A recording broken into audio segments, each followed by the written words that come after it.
Hola, bienvenidos a un nuevo relato.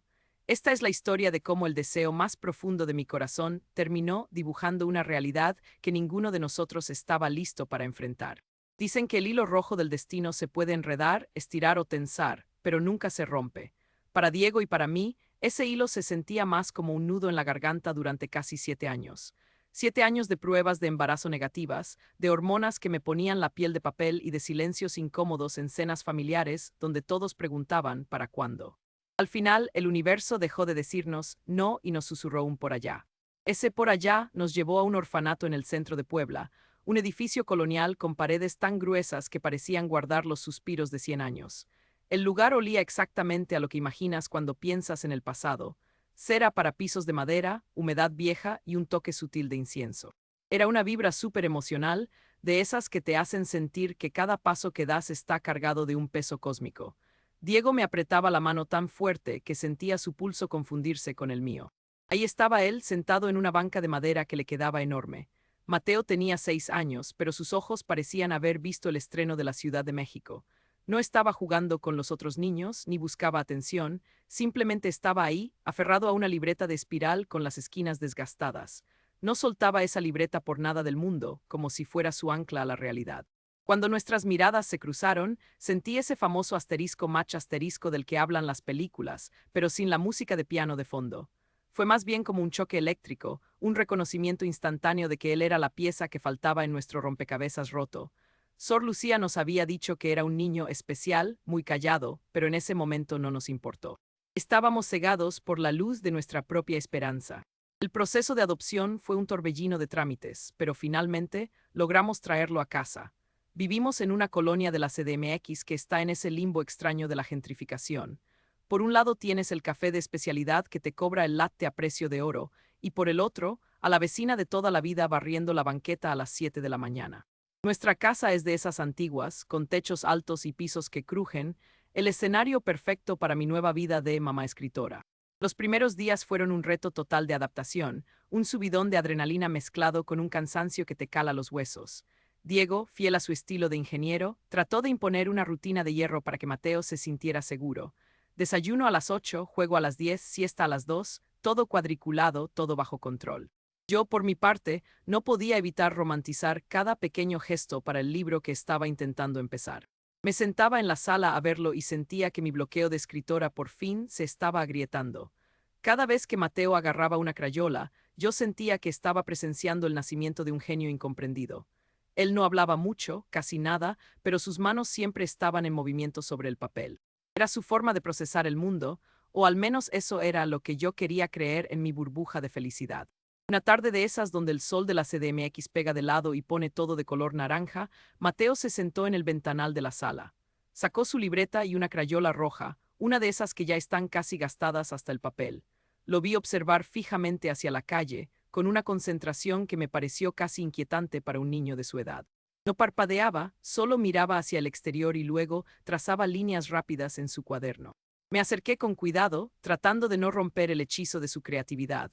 Sobre la hoja blanca, Mateo había dibujado el viejo árbol de jacaranda que está justo frente a la casa del vecino, en el número 42. Era un dibujo extraño, muy detallado para un niño, pero con una distorsión violenta. La jacaranda no estaba floreciendo, estaba partida exactamente a la mitad, como si un rayo invisible la hubiera rebanado. Lo más raro era que el árbol caía pesadamente sobre un coche azul, el mismo sedán que el vecino siempre estacionaba debajo de su sombra. Mateo usó tanta fuerza con la crayola roja que el papel se sentía rugoso al tacto, casi como si estuviera herido. Me dio un escalofrío repentino, uno de esos que te recorren la espalda sin razón aparente, pero me obligué a sacudirme la sensación. Es solo arte infantil, Valeria, me dije a mí misma, no busques drama donde no lo hay. Diego entró en la sala y miró el dibujo por encima de mi hombro, soltando una risita cansada. Me dijo que Mateo seguramente tenía una fijación con los desastres porque en el orfanato veían muchas noticias o algo así. Yo asentí, queriendo creerle, y decidí que era un momento demasiado estético para dejarlo pasar. Saqué mi teléfono, le tomé una foto al dibujo con un filtro cálido y la subí a mis historias de Instagram. Arte abstracto de mi Bendy, su primera obra maestra en su nuevo hogar. Almohadilla Adopt Don Shop almohadilla Momlife almohadilla Neubeginnings, escribí en el pie de foto.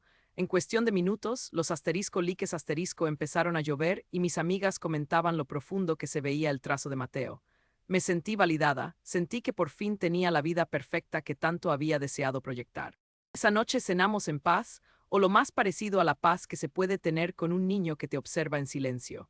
Mateo no soltó su libreta ni para comer, manteniéndola cerrada sobre sus piernas como si guardara un tesoro prohibido.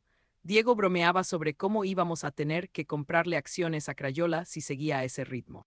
Todo parecía normal, una escena doméstica sacada de un comercial de seguros. Sin embargo, antes de dormir, me asomé a la ventana para cerrar las cortinas. Allá afuera, la jacaranda se mecía suavemente con el viento nocturno, sus ramas cargadas de flores moradas que parecían manchas oscuras bajo la luz de las lámparas. El coche azul del vecino estaba ahí, impecable, reflejando el brillo de la luna en su cofre. Me reí de mi propia paranoia, cerré las cortinas y me fui a la cama, sin saber que esa sería la última noche de tranquilidad que tendríamos en mucho tiempo.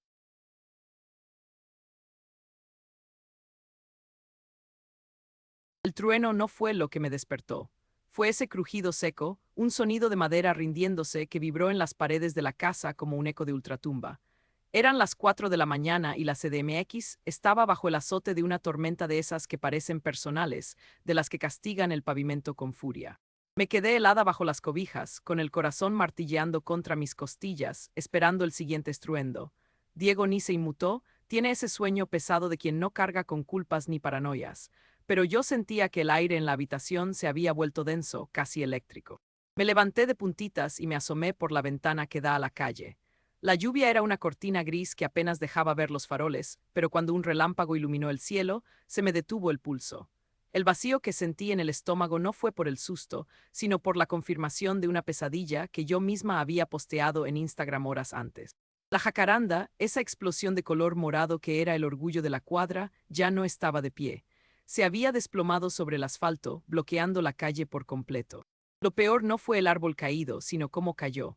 El tronco masivo se había partido exactamente a la mitad, tal como lo dictaba el trazo violento de Mateo. Las ramas pesadas y empapadas estaban aplastando el techo del sedán azul del vecino del 42, hundiendo el metal como si fuera una lata de refresco usada. Me tapé la boca para no gritar, sintiendo que la realidad se estaba doblando sobre sí misma. El dibujo de mi hijo no era una interpretación artística, era un plano de ejecución. A la mañana siguiente, el vecindario era un hervidero de caos y chismes. El sol salió con esa indiferencia de los días que siguen a la tragedia, iluminando el desastre con una claridad obscena. Los vecinos estaban afuera, envueltos en suéteres y sosteniendo termos de café, mirando los restos de la jacaranda. El dueño del coche azul, un señor que siempre fue súper cuidadoso con su vehículo, estaba al borde de las lágrimas. Yo lo miraba desde la puerta, sintiéndome como una cómplice silenciosa de algo que no terminaba de entender. Es pura casualidad, Valeria, neta bájale a tu trip, me dijo Diego mientras se servía cereal, con esa calma desesperante de ingeniero. Ese árbol ya estaba podrido por dentro, todo el mundo lo sabía. Seguramente Mateo escuchó a los vecinos quejarse del riesgo en alguna de nuestras caminatas. Los niños absorben todo, son como esponjas de ansiedad ambiental. Quise creerle, de verdad quise que su lógica me sirviera de ancla. Pero recordé la fuerza con la que Mateo hundió la crayola roja en el papel, la mirada perdida que tenía mientras dibujaba el desastre. No había forma de que un niño de 6 años calculara el ángulo exacto de la caída basándose en chismes de banqueta. Diego me dio un beso rápido en la frente y se fue al trabajo, dejándome a solas con mi hijo y con una sensación de peligro inminente que no me dejaba respirar. Traté de refugiarme en mi rutina para no volverme loca. Me senté frente a la laptop, abrí el archivo de mi novela y me quedé mirando el cursor parpadeante. Era como un latido burlón que me recordaba que mi creatividad estaba muerta, o peor, que estaba siendo reemplazada por algo mucho más oscuro. No pude teclear una sola palabra. Cada vez que intentaba imaginar una escena, la imagen del coche azul aplastado se interponía en mi mente como un virus. Mateo estaba sentado en el rincón de siempre, en su alfombra, con la libreta abierta. No me pedía comida, no pedía jugar, solo existía en ese silencio sepulcral que empezaba a ponerme los pelos de punta. ¿Qué se supone que haces cuando sientes que tu hijo es un heraldo del desastre? ¿Llamas a un psicólogo o a un exorcista? Me sentía la peor madre del mundo por tenerle miedo a ese niño, pequeño que nosotros mismos habíamos ido a buscar a Puebla con tantas ilusiones. A media mañana sonó el timbre, un sonido estridente que me hizo saltar de la silla. Era doña Carmelita, la dueña moral de la cuadra, una señora que siempre huele a lavanda y a juicio ajeno. Traía un tupper de vidrio con galletas de avena, pero sus ojos no tenían nada de dulces. Siempre ha tenido esa vibra de que sabe algo que tú no, y desde que llegamos con Mateo, su actitud pasó de ser vecina amable a inspectora de sanidad. Ay, mija, qué tragedia lo del árbol, ¿verdad? Dijo mientras se metía a la casa sin que yo la invitara formalmente. Dice mi instinto que estas cosas pasan cuando la energía de un lugar se altera. Hay que tener mucho cuidado con lo que uno trae a su hogar, las paredes tienen memoria y no siempre aceptan a los extraños. Sentí que me hervía la sangre, pero me mantuve en mi papel de mi genial educada. Carmelita no dejaba de mirar hacia el rincón donde estaba Mateo. El niño ni siquiera levantó la vista, seguía concentrado en sus trazos, pero la tensión en el aire era tan espesa que se podía cortar con un cuchillo. La señora se quedó tiesa, observando al niño con una mezcla de fascinación y asco, como si estuviera viendo a un bicho raro bajo un microscopio. «¡Qué niño tan peculiar!», soltó Carmelita, dejando las galletas sobre la mesa con un golpe seco. «No habla, ¿verdad? Mi abuela decía que los que callan con la boca gritan con las manos. Ten cuidado, Valeria, a veces el destino nos manda señales y nosotros nos empeñamos en llamarlas bendiciones». Se fue dejándome un sabor amargo en la boca y una paranoia a nivel Dios. Pasé el resto del día tratando de ignorar el tupper de galletas, como si estuvieran envenenadas con su mala vibra. El bloqueo de escritora se transformó en una parálisis total, me sentía observada en mi propia casa. Mateo no soltó el cuaderno en todo el día, ni siquiera para ir al baño. Era como si estuviera descargando información directamente del aire hacia el papel. Cuando Diego llegó en la noche, el ambiente estaba cargado. Intenté contarle lo de Carmelita, pero él solo se rió y dijo que la señora era una típica tía de alcurnia con demasiado tiempo libre. Cenamos en un silencio incómodo, interrumpido solo por el sonido de los cubiertos chocando contra los platos. Mateo nos miraba de reojo, con esos ojos profundos que parecían ocultar siglos de secretos. Me sentí una extraña en mi propia mesa, rodeada de dos hombres que vivían en mundos completamente distintos al mío. Después de dormir a Mateo, me quedé un rato en la sala, tratando de procesar el día. La casa se sentía fría a pesar de que habíamos cerrado todas las ventanas. La curiosidad, esa maldita enfermedad de los escritores, me obligó a acercarme a la mochila de Mateo. Sabía que estaba mal, que era una invasión a su privacidad, pero necesitaba saber qué había dibujado después de la visita de Carmelita. El corazón me iba a 1000 por hora mientras abría la libreta de espiral. Mis dedos temblaban cuando pasé la página del árbol caído. Lo que vi me hizo sentir un escalofrío que me caló hasta los huesos, un frío que no tenía nada que ver con el clima. Mateo había dibujado la fachada de la tintorería, el brillo, el negocio que está justo en la esquina y que lleva ahí desde que tengo memoria. Era un dibujo preciso, casi arquitectónico, pero envuelto en una atmósfera de terror puro. De las ventanas de la tintorería salían nubes de humo negro, espesas y densas, hechas con trazos tan fuertes que habían roto el papel en algunas partes. En medio del caos, Mateo había dibujado un letrero enorme sobre la puerta principal. No era el nombre del negocio, sino una palabra escrita en letras rojas, chuecas, pero perfectamente legibles: clausurado. No había gente en el dibujo, solo el edificio consumiéndose por dentro en un silencio gráfico que gritaba peligro. Cerré el cuaderno de golpe, sintiendo que el aire me faltaba. No era una coincidencia, no podía serlo. El dibujo del árbol fue la advertencia, pero esto se sentía como una sentencia de muerte para el sustento de una familia entera. Miré hacia el pasillo oscuro que llevaba al cuarto de Mateo y por un segundo juré ver una sombra pequeña moviéndose. Mi hijo estaba ahí, en la oscuridad, trazando el destino de todos nosotros sin decir una sola palabra.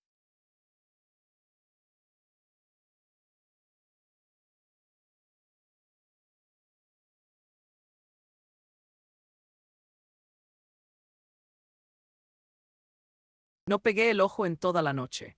Me quedé sentada en la orilla de la cama, escuchando la respiración rítmica de Diego y el silencio antinatural que venía del cuarto de Mateo. El dibujo de la tintorería, el brillo, estaba quemándome la mente, como si el papel mismo estuviera a punto de soltar chispas.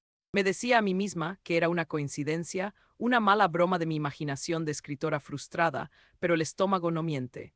El instinto es ese nudo que no te deja pasar ni un trago de agua. A las 10 de la mañana, el estruendo me sacó de la cocina. No fue una explosión de película, sino un rugido sordo, como si un gigante estuviera carraspeando bajo la tierra. Luego, el olor. Ese aroma químico, penetrante y tóxico del percloroetileno mezclado con plástico quemado empezó a filtrarse por las rendijas de las ventanas. Salí a la calle sin zapatos, con el corazón en la garganta, y ahí estaba. La esquina de la cuadra era una boca de lobo escupiendo humo negro. Tal cual el dibujo. El humo era denso, una columna de chapopote gaseoso que subía hacia el cielo despejado de la Ciudad de México. Los vecinos corrían con cubetas, gritando nombres, pero la lumbre ya había reclamado el local de Don Chente. Me quedé parada en la banqueta, sintiendo el calor en la cara, viendo cómo las llamas lamían el letrero que Mateo había sentenciado horas antes. «No hay nadie adentro», gritó alguien, y sentí un alivio momentáneo que se pudrió de inmediato al recordar la palabra clausurado escrita en crayola roja. Diego salió detrás de mí, todavía con la taza de café en la mano, pálido como un muerto. No dijo nada, pero sus ojos se clavaron en los míos con una mezcla de terror y negación absoluta. Los bomberos llegaron pronto, sus sirenas rompiendo el aire, transformando nuestra calle tranquila en una zona de desastre. Mientras el agua golpeaba las paredes de la tintorería, yo solo podía pensar en una cosa. Mateo estaba en la escuela, sentado en un salón, probablemente dibujando el siguiente capítulo de nuestra ruina. «Es un cortocircuito, Valeria, tiene que ser eso», balbuceó Diego, tratando de convencerse a sí mismo mientras me abrazaba por los hombros. «Esos locales son viejísimos, las instalaciones son una bomba de tiempo». No le contesté, no podía. Sus palabras sonaban huecas, como un guión mal escrito para tapar una realidad que ya no cabía en nuestra lógica de clase media. Me solté de su abrazo y regresé a la casa, sintiendo que las paredes me vigilaban. Necesitaba respuestas que no estuvieran en las noticias ni en las teorías de mi esposo. Esperé a que Diego se fuera a la oficina, porque el mundo sigue girando aunque tu vida se esté cayendo a pedazos, y me aseguré de estar completamente sola. Entrar al cuarto de Mateo se sintió como profanar una tumba. El aire ahí siempre estaba un par de grados más frío que en el resto de la casa. Todo estaba impecable, demasiado ordenado para un niño de 6 años, la cama tendida sin una sola arruga, los juguetes alineados por tamaño. Busqué en el closet, detrás de su ropa nueva de marca, y ahí encontré lo que buscaba, la mochila vieja de lona que trajo del orfanato de Puebla. Sor Lucía nos había dicho que no tenía nada de valor, solo sus cositas, pero el peso de esa mochila decía otra cosa. Me senté en el piso, con las manos temblando tanto que me costó abrir el cierre oxidado. Adentro no había juguetes, ni dulces, ni recuerdos infantiles. Había cuadernos, decenas de cuadernos de espiral con las pastas manchadas de humedad y tierra. Los abrí al azar y sentí que el piso desaparecía bajo mis pies. No eran dibujos de un niño imaginando monstruos, eran registros, eran mapas. Eran pruebas. Empecé a analizar el dibujo del árbol de jacaranda, el que se cayó sobre el coche del vecino. En la libreta original, la que usó en el orfanato, el dibujo era más técnico. Acerqué la hoja a la luz de la ventana y se me erizó la piel. En la base de la raíz, Mateo había dibujado con una precisión quirúrgica 3 muescas profundas. No eran trazos aleatorios, eran marcas de hachazos. Alguien le había dado muerte de cuna al árbol meses antes de que la tormenta hiciera el trabajo sucio. El árbol no se cayó por la lluvia, se cayó porque alguien lo asesinó sistemáticamente para que pareciera un accidente. Pasé las páginas con una desesperación febril hasta encontrar los bocetos de la tintorería. Había varios. En uno de ellos, Mateo había dibujado la caja de fusibles trasera del local, la que da al callejón. Con un color negro muy fino, trazó 2 líneas que se cruzaban, un puente eléctrico artesanal hecho con un clip o un alambre de cobre. El niño no estaba prediciendo un incendio, estaba documentando un sabotaje. Sabía exactamente dónde estaba la falla porque, de alguna manera, la había visto antes de que ocurriera. «No eres vidente, Mateo», susurré, y mi propia voz me sonó extraña en el silencio del cuarto. Seguí escarbando en el archivo muerto de su vida anterior. Encontré dibujos de casas de nuestra colonia que Mateo nunca debería haber visitado. Dibujos de la casa de doña Carmelita, pero vistos desde ángulos imposibles, como si estuviera escondido en las sombras de los jardines traseros. En uno de ellos, Carmelita aparecía entregando un sobre a un hombre con uniforme de la delegación, bajo un farol fundido. En otro, el vecino del coche azul vertía un líquido extraño en las alcantarillas a medianoche. El plot twist me golpeó como un balde de agua helada. Mi hijo no era un profeta mágico, era un testigo silencioso de la podredumbre humana. Mateo no dibujaba el futuro, dibujaba los secretos del pasado que están a punto de reventar en el presente. Los accidentes que veíamos eran simplemente la física cobrando las facturas de la corrupción, el fraude y el odio que nuestros vecinos ocultaban tras sus fachadas de gente de bien. Él veía los cables pelados, las raíces cortadas, las manos recibiendo dinero sucio. Él era un espejo que no reflejaba nuestras caras, sino nuestras alcantarillas. Entendí que su silencio no era un trauma de abandono, sino el peso de saber demasiado. ¿Cómo hablas cuando lo único que tienes para decir es que el mundo de los adultos es una construcción de mentiras a punto de colapsar? Me sentí pequeña, estúpida y expuesta. Yo, la escritora que buscaba drama para su novela, tenía en mis manos el inventario de los pecados de toda la colonia. De pronto escuché un ruido en la planta baja, el chirrido de la puerta principal al abrirse. Me quedé petrificada en el suelo, rodeada de los cuadernos abiertos, con las pruebas del sabotaje de la tintorería en mi regazo. Miré el reloj de la pared. Era demasiado temprano para que Diego regresara y muy pronto para que el transporte escolar trajera a Mateo. El corazón me saltó en el pecho cuando escuché unos pasos pequeños, lentos y deliberados, subiendo las escaleras de madera. Crujido, crujido, crujido. Eran los pasos de alguien que no tiene prisa porque sabe que ya no tienes a dónde correr. Me apresuré a tratar de meter todo en la mochila, pero los cuadernos se resbalaban de mis manos torpes. El papel crujía, denunciando mi presencia. Los pasos se detuvieron justo detrás de la puerta del cuarto. El pomo empezó a girar lentamente, con una parsimonia que me heló la sangre. Me quedé ahí, de rodillas, con un dibujo de la caja fuerte de una casa vecina en la mano, esperando ver quién estaba del otro lado. La puerta se abrió apenas unos centímetros.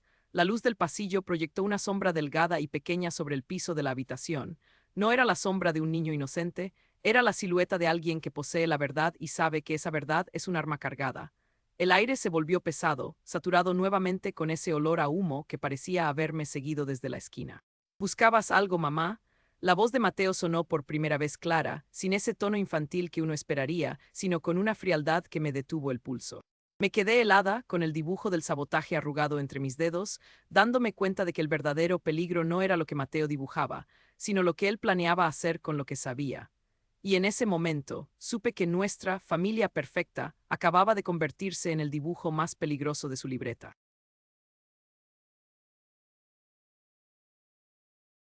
Me quedé petrificada. El aire en el cuarto de Mateo se sintió como si de repente le hubieran succionado todo el oxígeno. Esa voz no era la voz de un niño de 6 años. No tenía ese tono agudo, esa vacilación de quien está aprendiendo a habitar el lenguaje. Era una voz seca, plana, como el sonido de una piedra golpeando el fondo de un pozo seco. Buscabas algo, mamá. La palabra mamá sonó extraña, casi como un insulto envuelto en terciopelo. Solté el cuaderno de golpe, como si las hojas me estuvieran quemando las palmas. Mateo estaba ahí, parado en el umbral, con la mitad de su rostro sumergido en la sombra del pasillo. No se veía asustado, no se veía culpable, se veía observador, como si estuviera tomando notas mentales de mi colapso nervioso. Intenté articular una respuesta, pero mi garganta era un desierto. Yo solo estaba ordenando tus cosas, mi amor, mentí, y mi voz sonó tan falsa que me dio asterisco cringe asterisco a mí misma. Él no se movió, no parpadeó, solo se quedó ahí, con esa mirada que parecía atravesar mis huesos y ver los archivos corruptos de mi propia mente.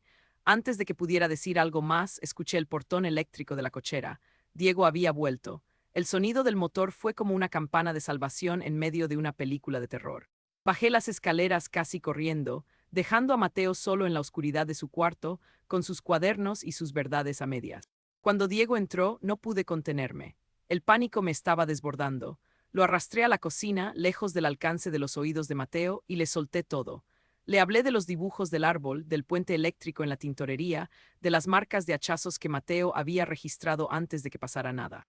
Le mostré mis manos temblorosas, esperando que su abrazo de ingeniero me devolviera a la tierra, pero lo que recibí fue un muro de hielo. Valeria, neta, ya basta, dijo Diego, dejando las llaves sobre la barra con un golpe que me hizo saltar. Estás perdiendo el piso de una forma súper preocupante. Diego, el niño, dibujó el sabotaje. Él sabía lo del clip en los fusibles. Grité, tratando de que mi voz no se quebrara. No es una predicción, es información. Él sabe cosas que no debería saber.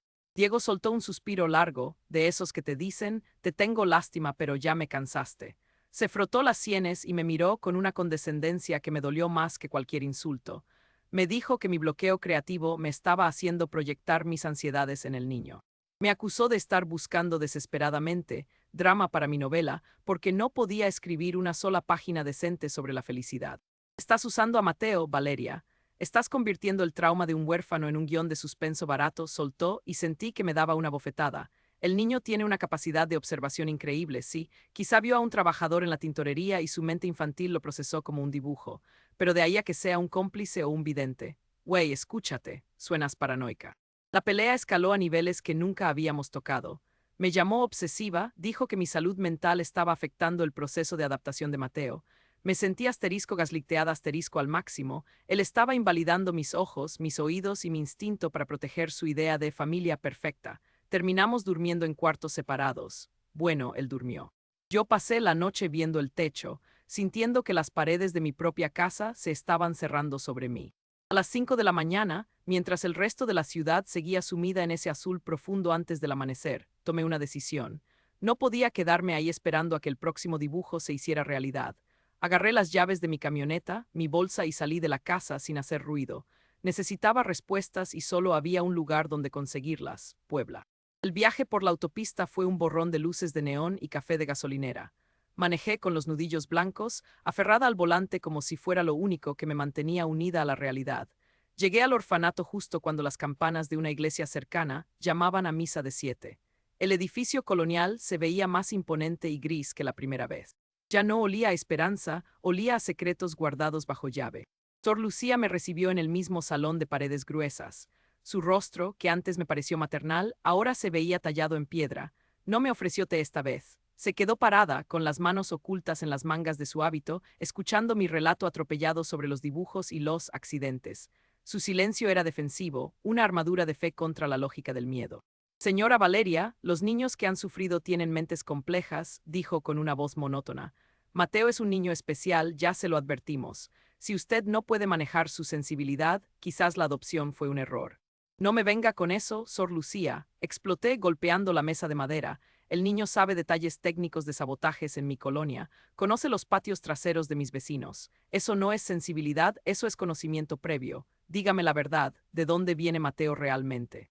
La monja se tensó, vi una sombra de duda cruzar sus ojos claros. Me acerqué a ella, apelando a la única moneda que suele funcionar en estos lugares, la culpa emocional. Le dije que Mateo estaba en peligro, que la colonia estaba hirviendo de chismes y que si algo pasaba, la responsabilidad caería sobre el orfanato por ocultar información vital. El silencio se prolongó tanto que pude escuchar el crujir de las vigas del techo. Finalmente, Sor Lucía suspiró y se sentó. Su postura se desmoronó un poco, revelando a una mujer cansada de cargar con los pecados de otros. Mateo no nació en Puebla, Valeria comenzó, y sentí un escalofrío. Lo trajeron aquí hace 2 años, después de un escándalo que la policía prefirió enterrar. Su madre biológica, se llamaba Elena. Era una mujer joven, trabajadora, pero sin suerte. ¿Y dónde trabajaba?, pregunté, aunque en el fondo ya conocía la respuesta. En la Ciudad de México, específicamente en su colonia, soltó la monja, mirándome fijamente. Elena era empleada doméstica en varias de esas casas grandes. Trabajó para la señora Carmelita, para el dueño de la tintorería, para casi todos en esa cuadra. Y Mateo siempre estaba con ella. Se me detuvo el corazón. Sor Lucía continuó explicando la subtrama que nadie nos contó durante el proceso de adopción. Elena había sido acusada injustamente de un robo masivo en la casa de doña Carmelita. Joyas, dinero, documentos. Los vecinos, liderados por la moral de la cuadra, se unieron para expulsarla. La denunciaron, la boletinaron en todas las agencias de empleo y la dejaron en la calle con un niño de 4 años. Mateo no jugaba con juguetes, Valeria. Mateo creció escondido en los patios traseros, en los cuartos de servicio, escuchando a través de las paredes mientras su madre limpiaba la suciedad de esos buenos vecinos. La voz de la monja se volvió amarga. Él vio todo. Vio quién engañaba a quién, vio quién robaba de la caja chica, vio dónde estaban los cables pelados y las tuberías rotas que nadie quería arreglar. Él conoce los secretos de esa colonia porque fue el espectador invisible de sus vidas durante años. Me quedé sin palabras. El rompecabezas se armó en mi mente con una violencia aterradora.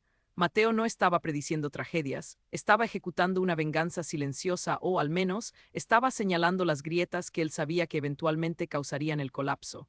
Él recordaba cada debilidad de las casas donde su madre fue humillada. Los dibujos eran su archivo de guerra. ¿Qué pasó con Elena?, pregunté en un susurro. Murió hace 2 años. Una neumonía que no pudo curar porque no tenía trabajo ni hogar. Sor Lucía bajó la mirada. Mateo fue encontrado junto al cuerpo de su madre en un cuarto de azotea. No habló durante meses, solo dibujaba. Dibujaba casas quemándose, árboles cayendo, gente llorando. Pensamos que era trauma. Nunca imaginamos que era un inventario. Salí del orfanato sintiendo que el suelo se movía bajo mis pies. La luz del sol de Puebla me cegaba. Regresé a la camioneta y me quedé ahí, con las manos sobre el volante, tratando de procesar la magnitud de lo que acababa de descubrir. Mi hijo no era un monstruo, era una víctima con una memoria fotográfica y un rencor que apenas podía imaginar. Pero entonces un pensamiento más oscuro me golpeó. Si Mateo sabía los secretos de todos los vecinos, qué sabía de nuestra casa, qué había visto en los cimientos de nuestra vida que yo aún no alcanzaba a percibir. Encendí el motor y puse GPS hacia la Ciudad de México. Tenía que llegar antes de que Mateo regresara de la escuela. Tenía que advertir a Diego aunque me creyera loca. Pero mientras salía de Puebla, un mensaje de WhatsApp iluminó la pantalla de mi celular. Era de Diego. Valeria, perdona por lo de anoche. Estaba estresado. Para compensar, dejé que Mateo se quedara hoy en casa. Estamos dibujando juntos en la sala. ¿Tienes que ver lo que hizo? Es una vista aérea de nuestra calle. Dice que es para que todos puedan ver lo que hay abajo. Se me heló la sangre. Lo que hay abajo. Aceleré a fondo, ignorando los límites de velocidad, con el presentimiento de que la verdadera tragedia no estaba afuera en la colonia, sino que ya estaba sentada en mi propia sala, con una crayola en la mano y una sonrisa que nunca llegaba a los ojos. El trayecto de Puebla a la CDMX se sintió como un descenso directo al noveno círculo del infierno. Manejé de regreso con las manos entumecidas, aferrada al volante mientras la información que Sor Lucía me soltó rebotaba en mi cráneo como una granada sin seguro. Mateo no era un niño mágico, ni un heraldo de lo sobrenatural. Era algo mucho más humano y, por lo tanto, mucho más aterrador.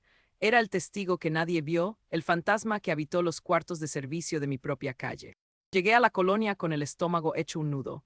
Al ver las fachadas de las casas, ya no vi arquitectura ni gentrificación, vi cicatrices. Vi la casa del vecino del coche azul y recordé que su madre, Elena, limpió ahí. Vi la tintorería y entendí por qué Mateo sabía lo de los fusibles. Pero sobre todo, vi la casa de doña Carmelita, esa fortaleza de cantera y hierro forjado que ahora me parecía un mausoleo de hipocresía. Carmelita no solo era una vecina metiche, era la mujer que destruyó la vida de la madre de mi hijo. Entré a mi casa esperando encontrar un escenario de guerra, pero lo que vi fue peor por su aparente normalidad.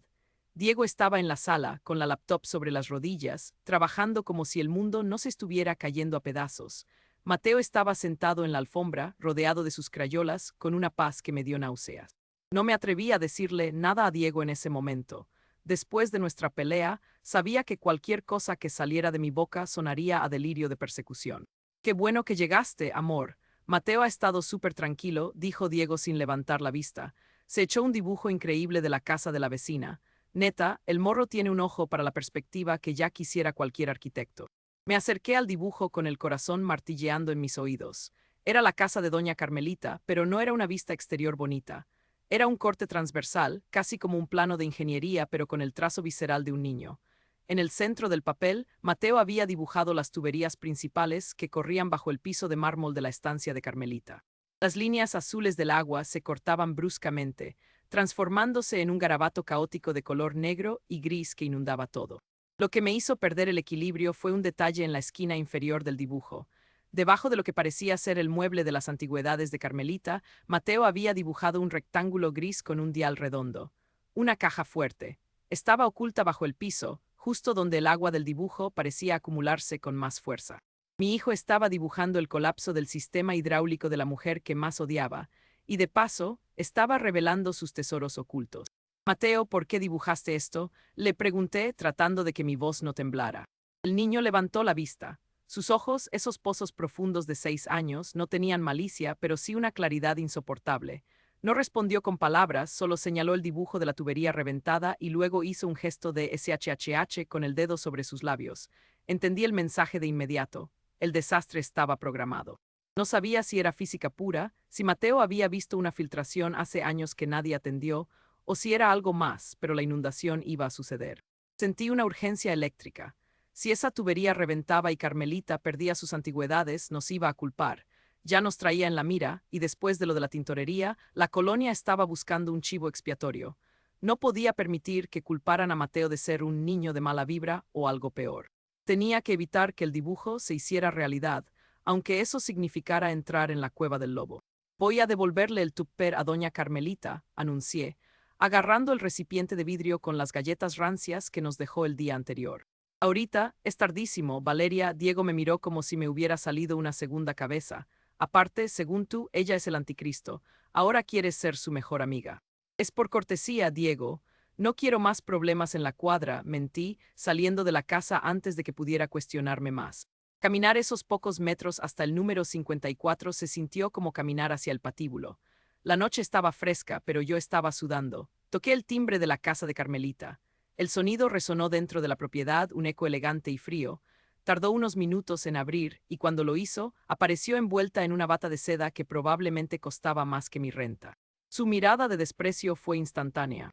Valeria, qué sorpresa. No esperaba visitas a esta hora, dijo, bloqueando la entrada con su cuerpo menudo pero imponente. ¿Pasó algo con el niño? Otra profecía. Vine a devolverle su tupper, doña Carmelita, y, de paso, quería comentarle algo. Hice una pausa, tratando de sonar lo más racional posible. Mi esposo es ingeniero, ya sabe, y estuvimos revisando unos planos de la zona. Creo que debería checar sus tuberías principales. Hay mucha presión en esta calle después de lo de la tintorería y su casa es de las más antiguas. Me daría mucha pena que se le inundaran sus cosas.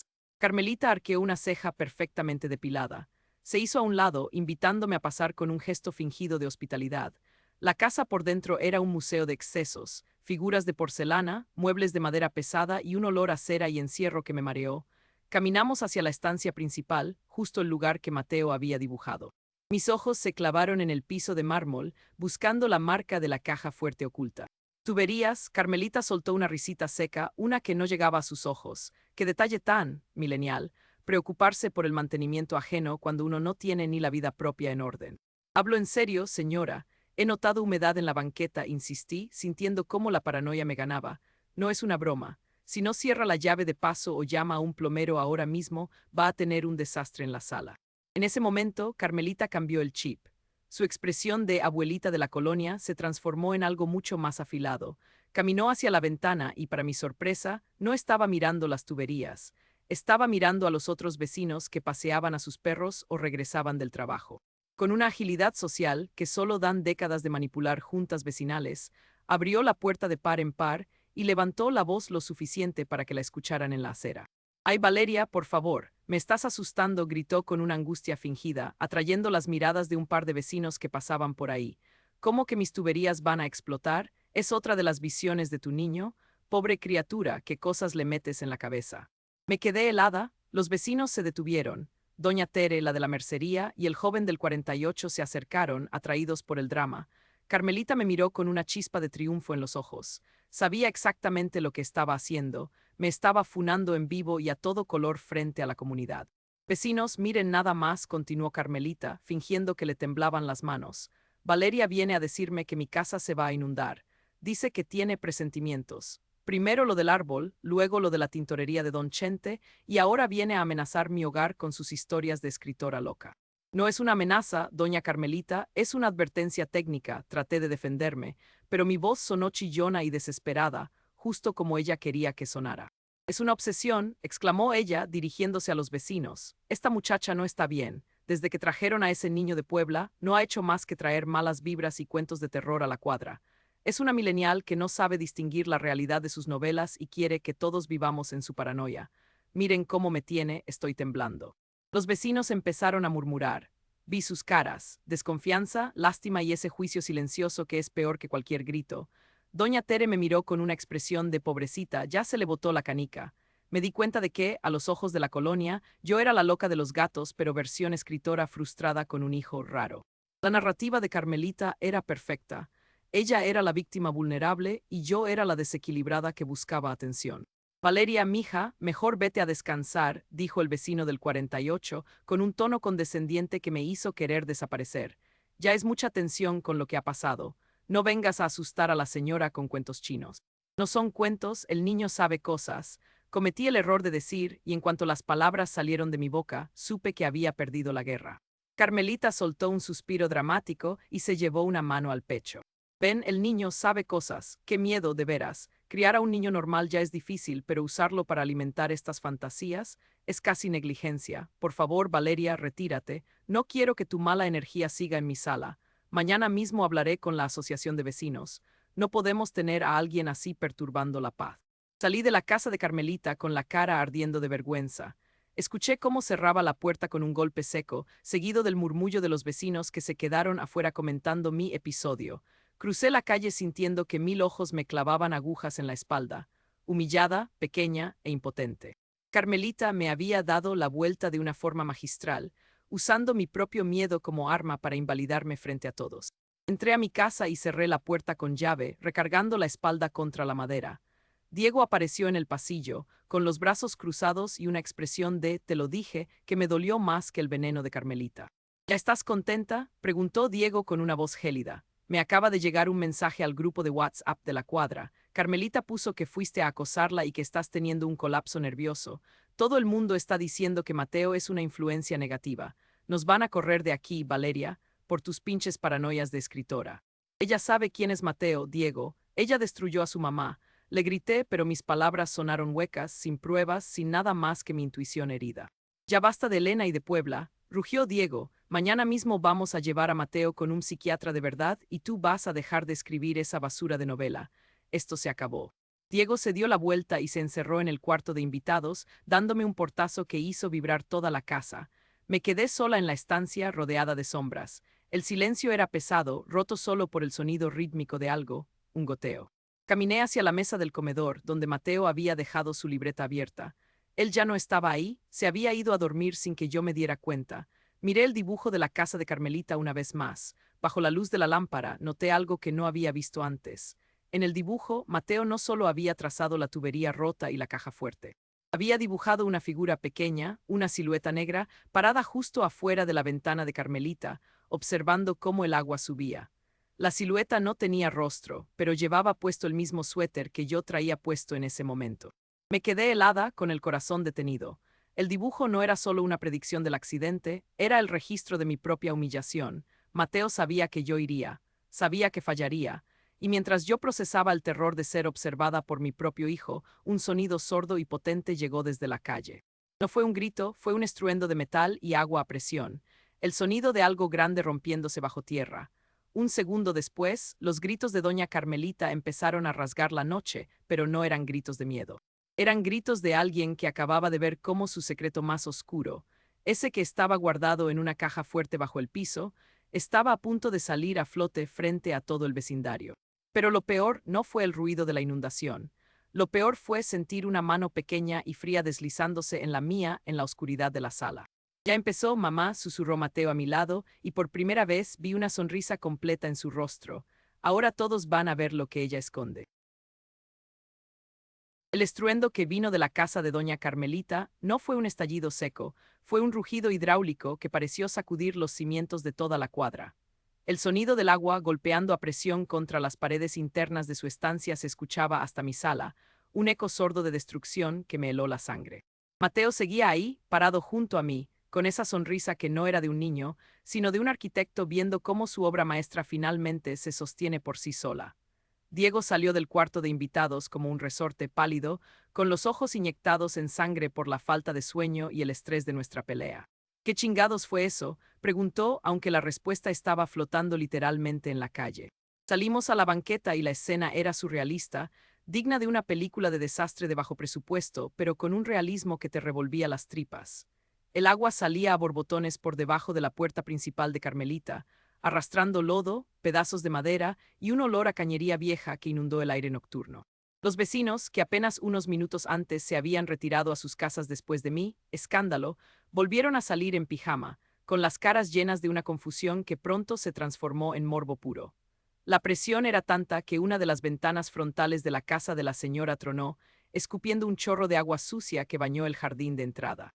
Diego se quedó petrificado en los escalones de nuestra entrada, mirando alternadamente la casa de Carmelita y la libreta de Mateo que yo todavía apretaba contra mi pecho.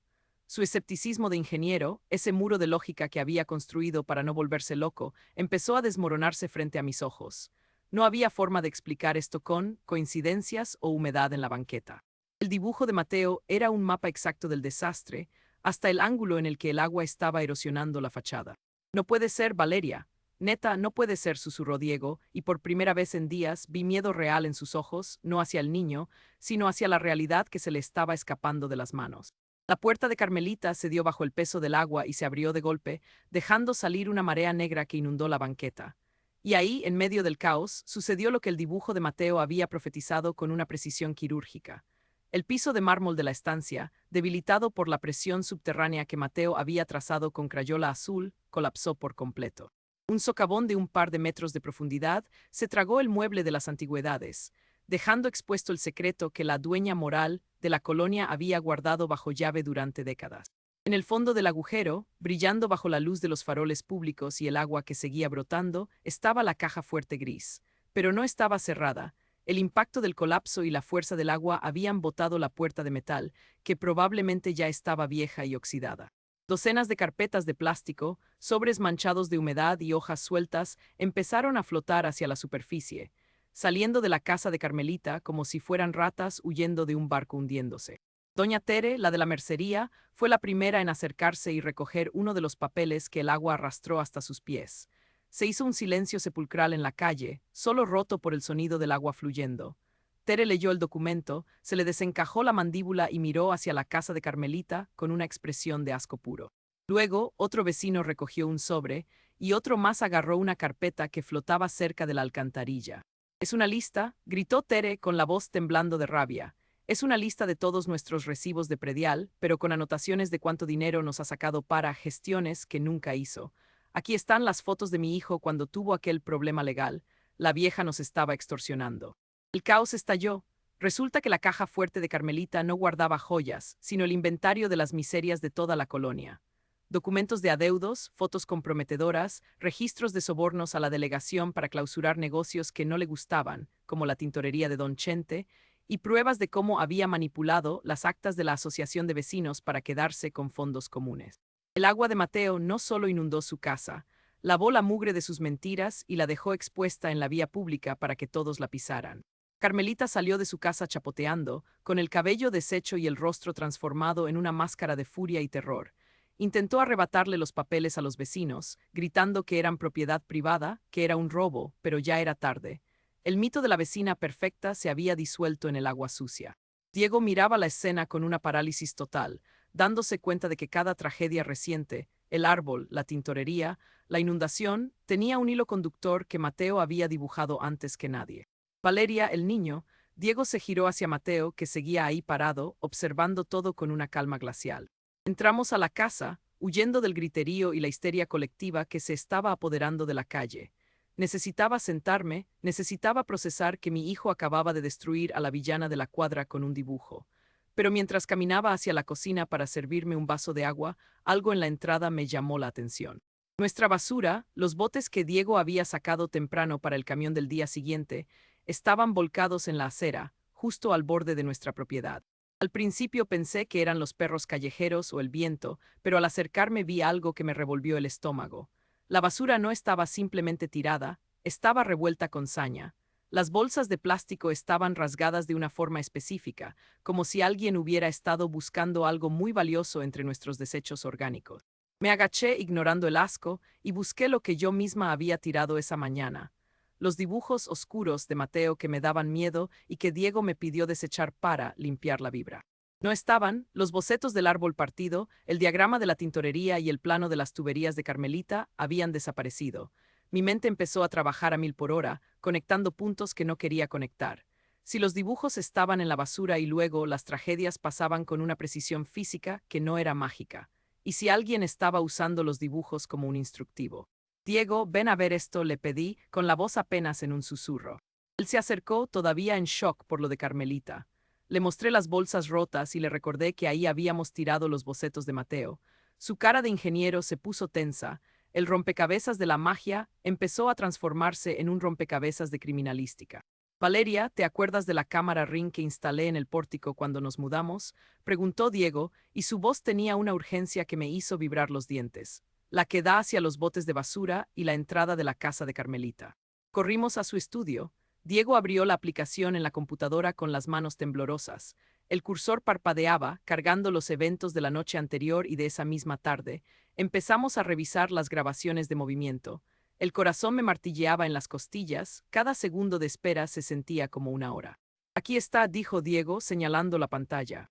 La grabación era de la madrugada anterior, alrededor de las 3 de la mañana. La calle estaba desierta, bañada por esa luz naranja mortecina de las lámparas de vapor de sodio. Una figura delgada, envuelta en un chal oscuro, salió sigilosamente de la casa de enfrente.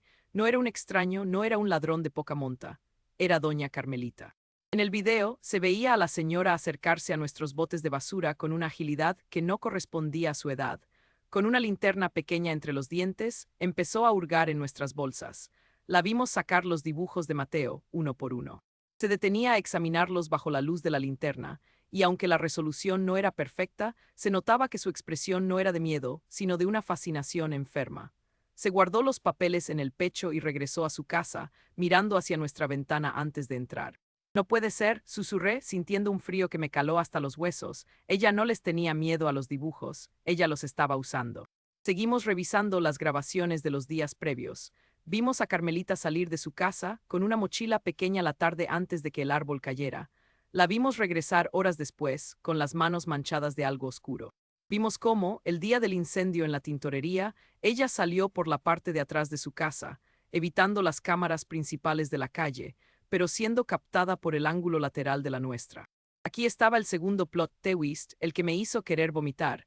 Las tragedias no estaban pasando por un karma místico o por una maldición del orfanato. Alguien, Carmelita, estaba robando los dibujos desechados de Mateo y provocando los accidentes a propósito.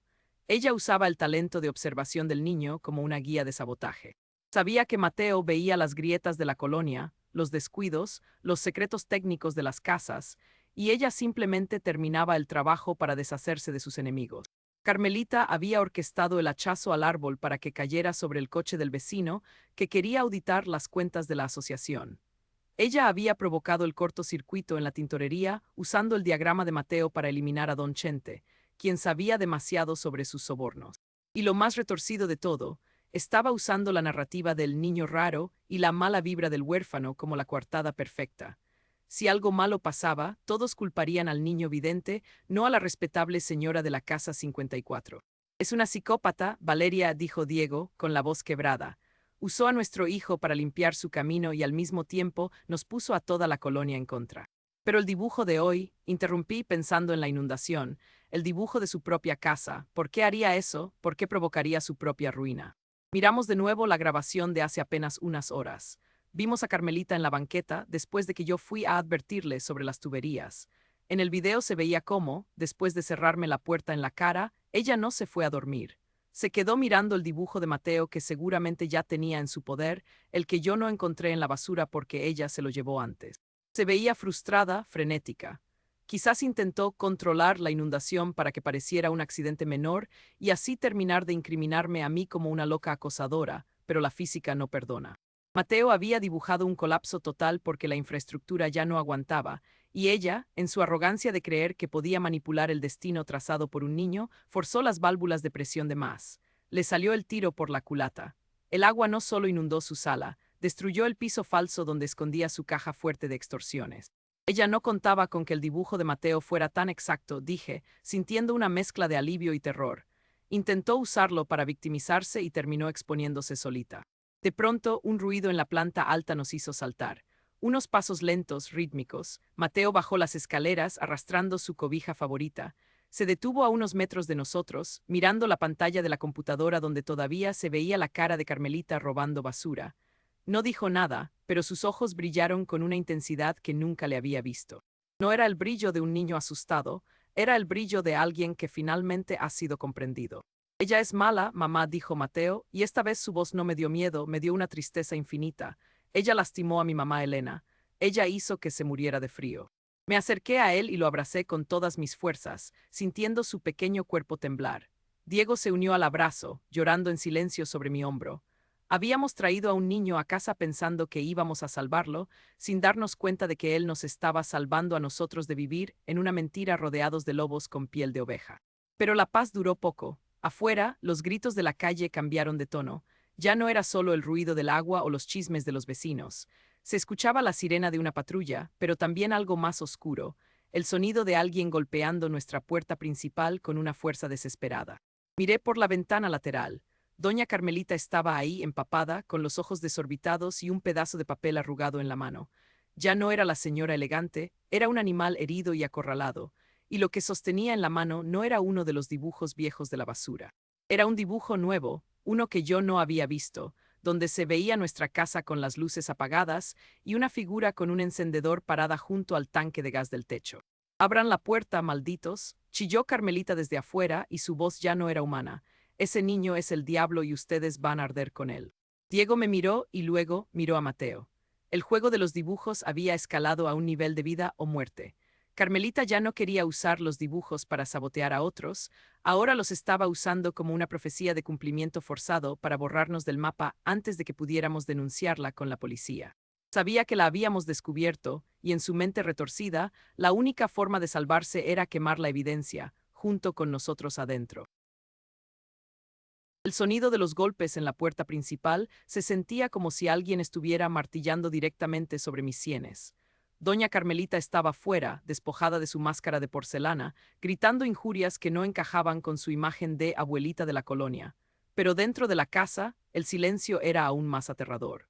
Mateo, con una parsimonia que me erizó la piel, caminó hacia la mesa del comedor. No estaba llorando, no estaba asustado. Simplemente dejó caer una hoja de papel sobre la madera oscura y nos miró, esperando que finalmente entendiéramos el mensaje final. Diego y yo nos acercamos a la mesa como quien se acerca a una granada a punto de estallar. El dibujo era diferente a los demás, no tenía los trazos erráticos de los bocetos anteriores. Era una obra maestra de la desesperación. Mateo había dibujado nuestra casa, con un nivel de detalle que incluía hasta la grieta en la fachada que Diego siempre prometía arreglar. En el techo, el tanque de estacionario estaba goteando líneas grises de gas que bajaban por las paredes como venas venenosas. Y en la esquina, una figura pequeña envuelta en un rebozo idéntico al de Carmelita sostenía algo que emitía una chispa naranja vibrante. El gas, Diego, susurré, y mi propia voz me sonó como si viniera de otra habitación. No es una amenaza para el futuro, es para ahorita. Diego no esperó a que yo terminara la frase. Su cara pasó de la confusión al terror puro en un milisegundo. Se olvidó de la mujer que gritaba afuera y de su lógica de ingeniero. Salió disparado hacia el patio trasero donde están las escaleras que suben a la azotea. Yo me quedé ahí, paralizada, mirando a Mateo. El niño se limitó a señalar el dibujo y luego el techo. El olor empezó a filtrarse por las rendijas de las ventanas, ese aroma artificial a mercaptano que te avisa que la muerte está flotando en el aire.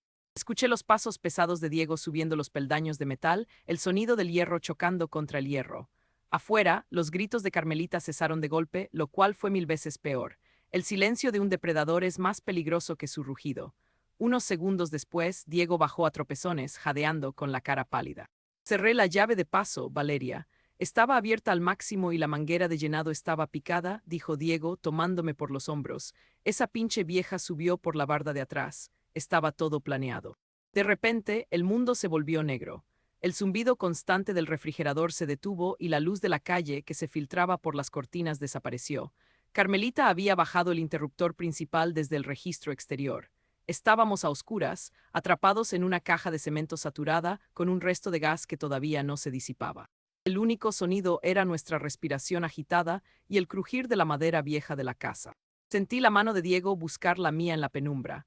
Sus dedos estaban fríos, pero me apretaron con una fuerza que no había sentido en años. En medio de esa crisis, en la oscuridad total, algo se rompió y se curó al mismo tiempo entre nosotros. Ya no era mi paranoia contra su escepticismo. Éramos nosotros contra lo que sea que estuviera cruzando el patio en ese momento. Perdóname, Vale, susurró Diego cerca de mi oído. Perdón por dudar, por hacerte sentir loca. Somos un equipo, ¿me oyes? De aquí salimos los tres. Te perdono, pero necesito que te muevas, le contesté, sintiendo un subidón de adrenalina que me quitó el mareo del gas. Ella tiene llaves de la casa. Se las diste tú cuando nos fuimos a Puebla, ¿te acuerdas? Por si algo pasaba. Un clic metálico resonó en la cocina. La puerta de servicio se abrió con una suavidad que delataba una intención asesina. No hubo gritos ni forcejeos. Solo el sonido de unos pasos ligeros, de alguien que conoce cada rincón de este lugar porque lo ha vigilado desde las sombras durante años. Nos pegamos a la pared del pasillo, manteniendo a Mateo entre nosotros. Podía oler el perfume de lavanda de Carmelita mezclado con el hedor a gas.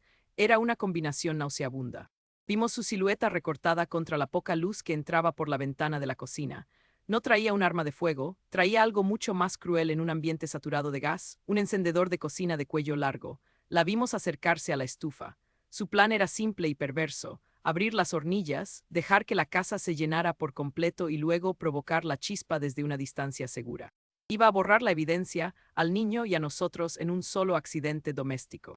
Ya es tarde, doña Carmelita, dije, saliendo de las sombras con una calma que me sorprendió a mí misma. La mujer dio un salto, pero no soltó el encendedor. La luz de la luna iluminó su rostro, y lo que vi no fue a una anciana, sino a un monstruo consumido por el odio de clase. Sus ojos brillaban con una lucidez maníaca. No intentó huir, al contrario, se enderezó, recuperando esa postura de superioridad que tanto le gustaba usar en las juntas vecinales. Ustedes no entienden nada, chiquillos, escupió ella, y su voz era un veneno puro. Creen que pueden venir aquí, a una colonia de gente de bien, y meter a ese engendro en nuestra paz. Ese niño es una mancha. Es el hijo de una ratera que no supo dónde meterse. Elena no era una ratera y usted lo sabe, le contesté, dando un paso al frente mientras Diego protegía a Mateo. Usted la destruyó porque ella sabía de sus extorsiones, y ahora quiere destruir a Mateo porque él es el único que recuerda dónde enterró sus pecados. Carmelita soltó una carcajada seca que me dio escalofríos. Empezó a girar las perillas de la estufa. El siseo del gas restante empezó a llenar el espacio. Diego quiso avanzar, pero ella levantó el encendedor con el dedo puesto en el gatillo.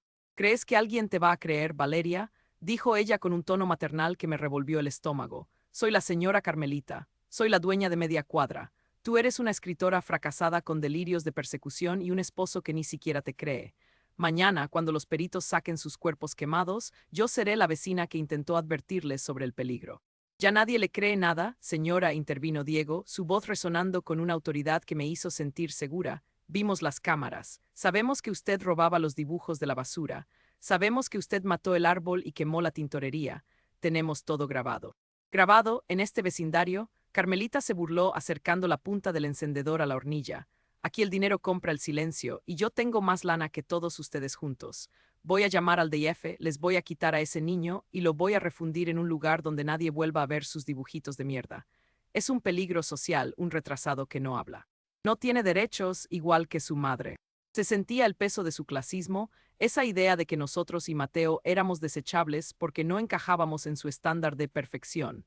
Pero Carmelita cometió el error más grande de su vida: subestimar a una generación que creció con la tecnología en las venas. Tiene razón, señora, dije, levantando mi teléfono celular que había estado oculto en mi mano todo el tiempo. El dinero compra mucho, pero no puede comprar el Internet. Giré la pantalla hacia ella. El brillo del teléfono iluminó su cara desencajada. En la pantalla se veía una interfaz de transmisión en vivo. Mi podcast, el mismo que ella despreciaba, estaba transmitiendo en un episodio privado, pero compartido en tiempo real con un grupo cerrado de seguidores que incluía a 3 periodistas de Nota Roja y a la cuenta oficial de la policía de la ciudad. El contador de visualizaciones subía.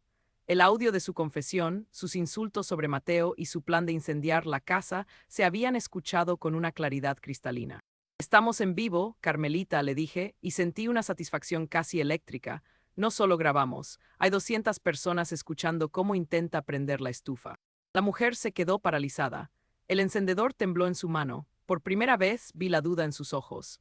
La invulnerabilidad que le daba su estatus social se estaba desmoronando frente a un simple dispositivo de cristal y silicio. El siseo del gas parecía una cuenta regresiva para su caída. «Maldita seas», gritó e intentó lanzarse contra mí, pero Diego fue más rápido. Diego la interceptó antes de que pudiera hacer nada, no con violencia, sino bloqueando su paso con el cuerpo, manteniéndola alejada de la estufa. Carmelita empezó a soltar una sarta de insultos clasistas, llamándonos muertos de hambre, nacos con suerte y gentrificadores de mierda. Todo su veneno estaba quedando registrado. Ella no se daba cuenta de que cada palabra que escupía era un clavo más en su ataúd legal. «Ya vienen para acá», dije, mirando la pantalla del celular. «Los vecinos ya están afuera. Ya no hay forma de que esconda esto. El agua de su casa no fue nada comparado con lo que se le viene». En ese momento, las luces azules y rojas de las patrullas empezaron a rebotar contra las paredes de la cocina. El sonido de las sirenas cortó el aire de la noche, acercándose con una urgencia que me hizo soltar un suspiro que no sabía que estaba reteniendo. Carmelita se derrumbó sobre sus rodillas, no por arrepentimiento, sino por la comprensión de que su mundo de apariencias se había acabado. El encendedor cayó al suelo con un ruido sordo. Mateo salió de detrás de Diego. Caminó lentamente hacia la mujer que había intentado borrarlo de la existencia. Carmelita lo miró con un odio puro, pero Mateo no hizo nada agresivo. Simplemente sacó una crayola roja del bolsillo de su pijama y trazó una línea gruesa en el piso, justo frente a ella. Una línea de clausura. Una frontera que ella ya no podría cruzar. La puerta principal fue derribada por la policía. El aire fresco de la noche entró a raudales, barriendo el olor a gas y el perfume de lavanda.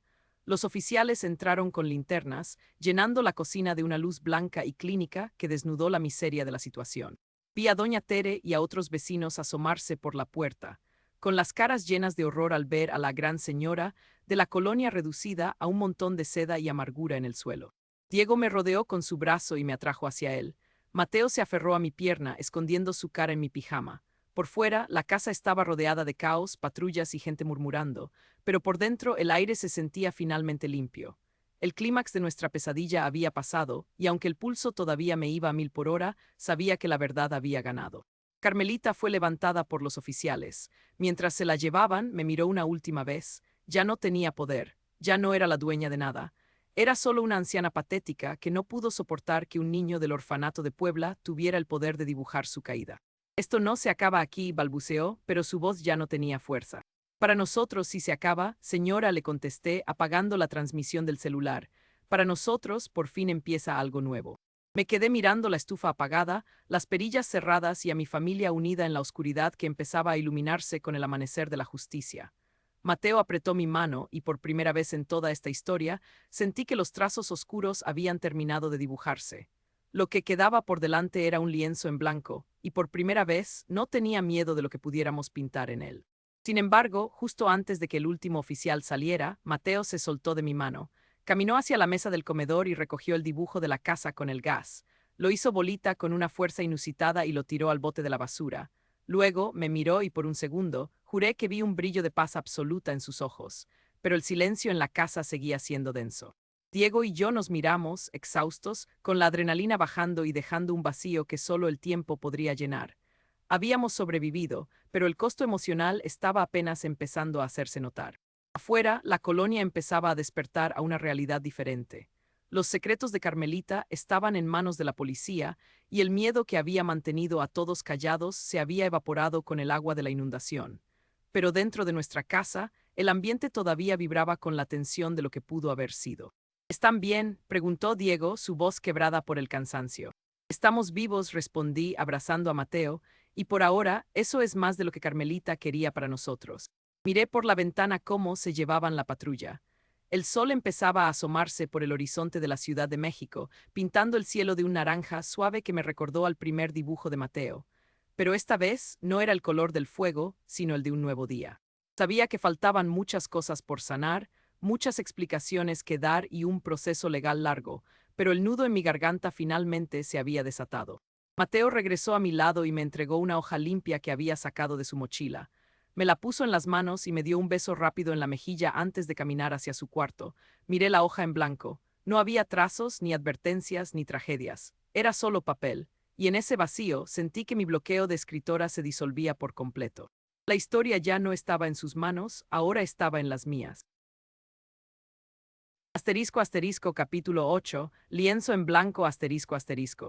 El arresto de doña Carmelita no tuvo la pirotecnia de una película de acción, y creo que eso fue lo que lo hizo más devastador. No hubo persecuciones ni disparos, solo el sonido metálico de las esposas cerrándose sobre sus muñecas delgadas y el chapoteo de sus pies descalzos en el agua sucia que seguía brotando de su casa. La reina de la colonia se veía pequeña, encogida en su bata de seda empapada, mientras dos oficiales la escoltaban hacia la patrulla. Los vecinos, que antes le bajaban la mirada por respeto o miedo, ahora la observaban con una mezcla de asco y fascinación morbosa. El silencio que se apoderó de la calle era pesado, casi sagrado, como si todos estuviéramos presenciando el entierro de una época de mentiras. Ella no gritó más, simplemente se dejó llevar, con la mirada perdida en algún punto del asfalto, mientras su imagen de vecina perfecta se desmoronaba cuadro por cuadro. Vi cómo cerraban la puerta de la patrulla y el reflejo de las luces azules y rojas se alejaba por la calle, perdiéndose en la esquina de la tintorería. Fue un cierre quirúrgico, un corte limpio que dejó a la colonia sangrando la verdad que Carmelita había intentado enterrar bajo el mármol de su estancia. Me quedé parada en la entrada, sintiendo que el aire por fin circulaba sin ese rancio olor a lavanda y secretos. A la mañana siguiente, la colonia empezó a limpiar su propio desmadre, literal y metafóricamente. El ayuntamiento mandó cuadrillas para arreglar el socavón de la calle y camiones cisterna para lavar el lodo que la inundación de Carmelita había dejado. Se sentía como un ritual de purificación colectiva. La gente salió con escobas y mangueras, no solo para limpiar sus banquetas, sino para hablar. Por primera vez en años, los vecinos cruzaban palabras que no eran chismes malintencionados, sino confesiones de cómo Carmelita los había manipulado. Fue catártico ver a don Chente, el de la tintorería, parado en su local quemado mientras recibía el apoyo de gente que antes lo ignoraba. La casa de Carmelita quedó clausurada, con sellos de la fiscalía que parecían cicatrices en la fachada de cantera. Adentro, los peritos seguían sacando cajas de evidencia, revelando que su red de extorsión llegaba mucho más lejos de lo que imaginamos. Resultó que no solo vigilaba a los vecinos, sino que tenía tratos con desarrolladores inmobiliarios para bajar el valor de las casas que le interesaban mediante accidentes provocados. Todo estaba ahí, documentado en sus carpetas, un mapa de la miseria humana que Mateo había detectado con solo mirar las grietas del vecindario. La colonia estaba sanando, pero era esa sanación que pica, la que viene después de que te quitan una costra muy vieja. Dentro de nuestra casa, el ambiente también cambió de frecuencia. Diego estuvo callado durante las primeras horas del día, moviéndose por la sala con una lentitud que delataba su agotamiento mental. Lo vi observar el rincón donde Mateo solía sentarse a dibujar y luego mirarme a mí con una expresión que no supe descifrar hasta que nos quedamos solos en la cocina. Preparó café en silencio, el aroma llenando el espacio que antes ocupaba el miedo al gas. Me entregó una taza y se quedó recargado en la barra, evitando mi mirada por un momento que se sintió eterno. Vale, neta, no sé ni por dónde empezar, dijo por fin, con la voz quebrada y los ojos fijos en el vapor del café. Fui un idiota, un ciego de lo peor. Te gaslighteé de la forma más gacha posible solo porque mi cerebro cuadrado de ingeniero no podía aceptar que algo no tuviera una explicación lógica inmediata. Te hice sentir que estabas loca cuando eras la única que estaba viendo la realidad de frente. Me acerqué a él, pero no dije nada. Dejé que las palabras salieran porque sabía que él necesitaba sacarlas para no asfixiarse. Diego dejó la taza y me tomó de las manos, apretándolas con una desesperación que me hizo sentir un nudo en la garganta. Sus nudillos estaban blancos y sus ojos se llenaron de lágrimas que no se atrevían a caer. Fue el momento en que el muro de su arrogancia técnica se derrumbó por completo, dejando ver al hombre que realmente amaba, el que estaba dispuesto a reconstruirse desde los escombros. Perdóname por no ser el equipo que necesitabas, por dejarte sola con todo ese peso, continuó, mirándome a los ojos con una honestidad que me desarmó. Validar tu intuición debió ser mi prioridad desde el día 1, y en lugar de eso me volví un obstáculo. Te juro por lo que más quiero que esto no vuelva a pasar. De ahora en adelante somos un frente unido, sin secretos, sin dudas estúpidas. Tu instinto nos salvó la vida, y yo casi lo arruino todo por puro ego. Lo abracé fuerte, sintiendo su corazón latir contra mi pecho en un ritmo que por fin se sentía sincronizado con el mío. No necesité decirle que lo perdonaba. El perdón estaba ahí, en el alivio de saber que ya no tenía que cargar con la verdad yo sola. Nos quedamos así un buen rato, dejando que el silencio de la casa nos arrullara, una paz que no habíamos tenido desde que regresamos de Puebla. Mateo seguía en su cuarto, descansando después de la noche más intensa de su corta vida, y por primera vez la casa no se sentía como una zona de guerra, sino como un hogar de verdad. Pasaron las semanas y la normalidad empezó a tejerse con hilos más resistentes. La historia de la vecina loca se volvió una leyenda urbana en la CDMX, pero para nosotros fue el catalizador de una transformación profunda. Mateo empezó a ir a una escuela especial, una donde valoraban su capacidad de observación en lugar de verla como una amenaza.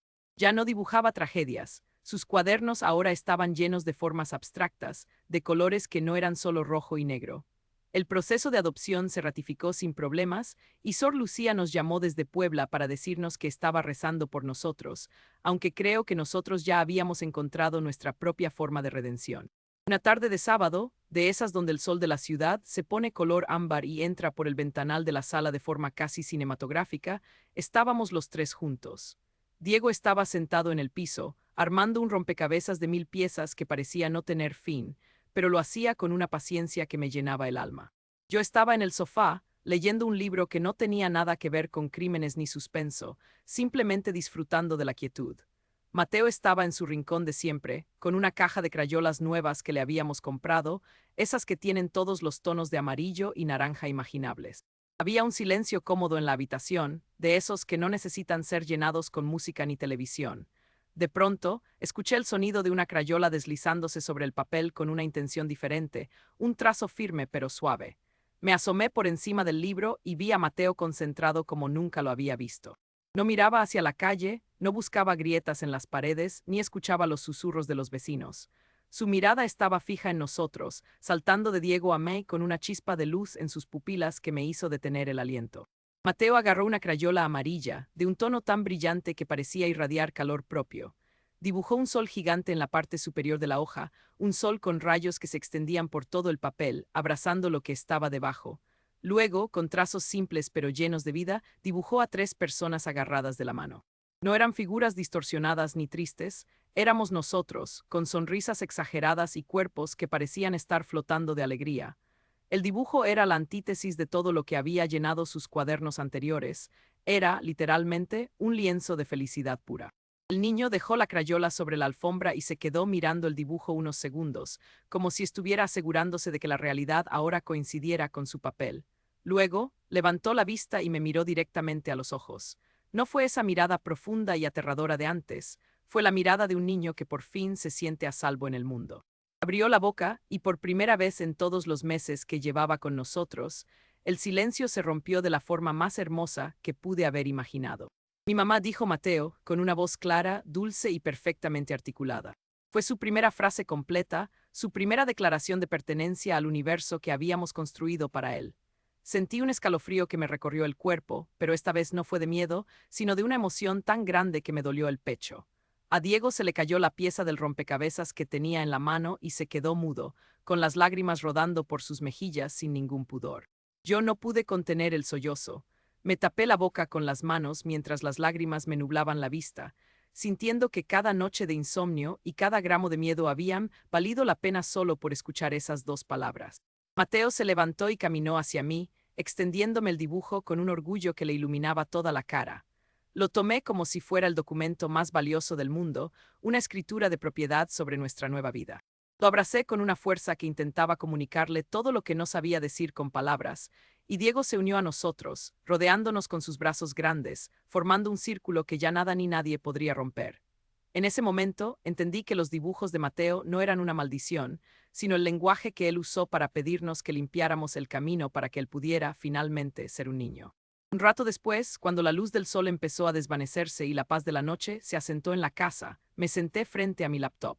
El cursor parpadeante, que durante meses había sido mi peor enemigo, ahora parecía un latido impaciente por empezar. El bloqueo de escritora se había ido por completo, evaporado junto con las sombras de doña Carmelita. Mis dedos se posicionaron sobre el teclado con una seguridad que no sentía desde hacía años. Ya no tenía que inventar dramas, tenía la realidad más poderosa del mundo latiendo justo a mi lado. Cerré los ojos un segundo, respiré el aire limpio de mi hogar y empecé a teclear. No tuve que pensar mucho en cómo empezar. La historia ya estaba escrita en mi corazón, solo necesitaba ser liberada. La primera línea de mi nueva novela fluyó con una naturalidad asombrosa, cerrando el círculo de todo lo que habíamos vivido y convirtiendo nuestro dolor en arte, nuestra paranoia en testimonio y nuestro amor en una leyenda que ahora les pertenecería a todos los que alguna vez buscaron un hilo rojo en medio de la oscuridad. Escribí la primera frase, la misma con la que todo este viaje comenzó, y supe que por fin, después de tanto dibujo roto, estábamos escribiendo nuestro propio final feliz. Hola, bienvenidos a un nuevo relato. Esta es la historia de cómo el deseo más profundo de mi corazón terminó dibujando una realidad que ninguno de nosotros estaba listo para enfrentar. Asterisco, asterisco, asterisco. Muchas gracias por acompañarme en este viaje lleno de misterio y emociones. Si les gustó esta historia y quieren más relatos que les pongan la piel de gallina, no olviden suscribirse al canal y activar la campanita. Su apoyo significa todo para que pueda seguir escribiendo. Nos vemos en la próxima tragedia o en el próximo milagro.